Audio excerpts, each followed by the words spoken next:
Hey guys, what's up? This is my 2016 Chevy Colorado Z71 that I got about 6 months ago now.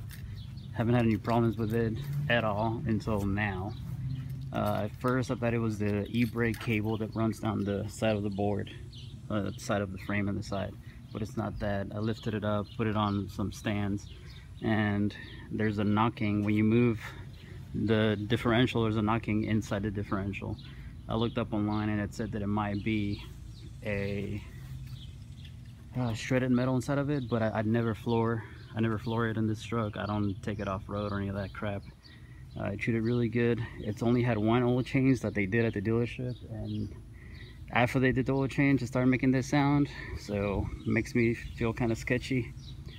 But here is the sound that it makes when I rock it back and forth, and that sound's coming from inside the differential.